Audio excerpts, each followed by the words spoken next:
இப்போ நம்ம பாதாம் பால் செய்கிறதுக்கு பாதாம் வந்து நான் நைட்டே ஊற வச்சுட்டேன். ஊற வச்சுட்டு இந்த மாதிரி தோல் எடுத்து கட்டிருக்கேன் பாருங்க. தோல் எடுத்துடலாம். இந்த மாதிரி கிள்ளினீங்கன்னா தோல் ஆட்டோமேட்டிக்காக வரும்.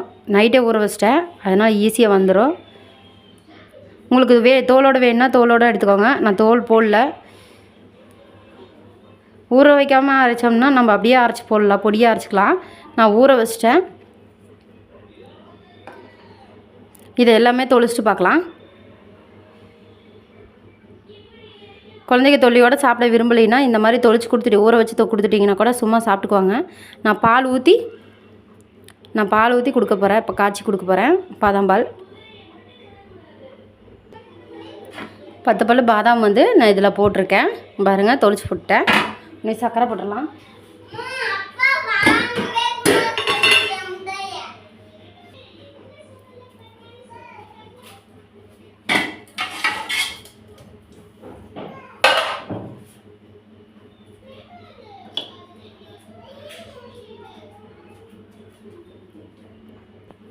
அரைக்கும் போது 2 ஏலக்காய் சேர்த்து அரைச்சிக்கலாம். பாருங்க அரைச்சி எடுத்து வந்துட்டேன். ஒரு 2 பீஸ் வந்து அப்படியே 1-2 அரைச்சிருக்கேன். அதில் போட்டு அரைச்சி முடிச்சதுக்கப்புறம் ஒரு பல் சுட்டு எடுத்து வச்சுருக்கேன். அப்போ தான் பாதாம் பால் நல்லாயிருக்கும் சாப்பிடும்போது, பல்லில் படும்போது. இப்போ எப்படி காய்ச்சறதுன்னு பார்க்கலாம் வாங்க. இப்போ நான் வந்து இந்த பால் வந்து காய்ச்சின பால் அதை எடுத்து வடிகட்டிக்கிறேன்.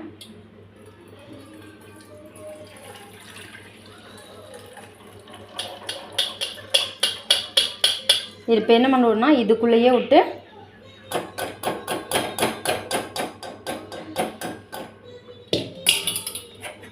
பாருங்கள். நான் 1/4 லிட்டர் பால் எடுத்திருக்கேன். இது நல்லா அடுப்பில் வச்சு காய்ச்சிடலாம்.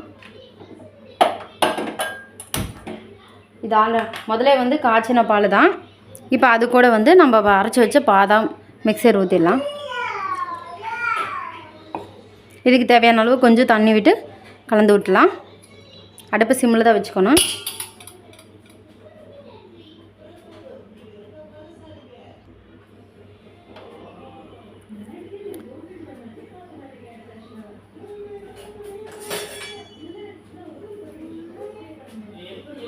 நம்ம கரண்டி வச்சு மிக்ஸ் பண்ணிக்கலாம். அப்படி பாதாம் தொல்லியோடு போடுறதுக்கு நீங்கள் இப்படி போட்டு ஊற வச்சு இப்படி செஞ்சு கொடுத்து பாருங்கள். குழந்தைங்க விரும்பி கேட்குவாங்க.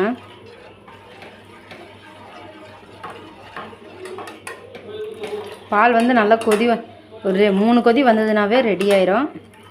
இப்போ தான் அடுப்பில் வச்சுருக்கோம். நல்லா கொதி வரட்டும்.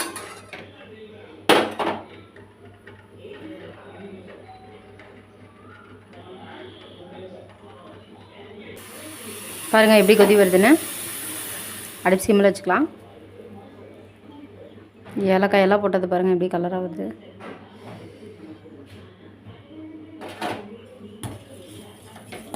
இப்படி கரண்டி வச்சு இது பண்ணிக்கலாம். 3 டைம் இது பண்ணணும்னா கரெக்டாக போயிடும்.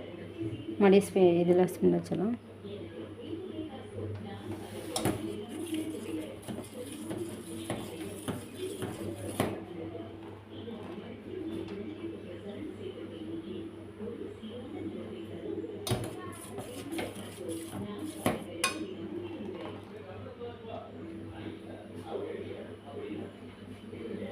பாதாம் மிக்சர் ரெடி ஆகிடுச்சு.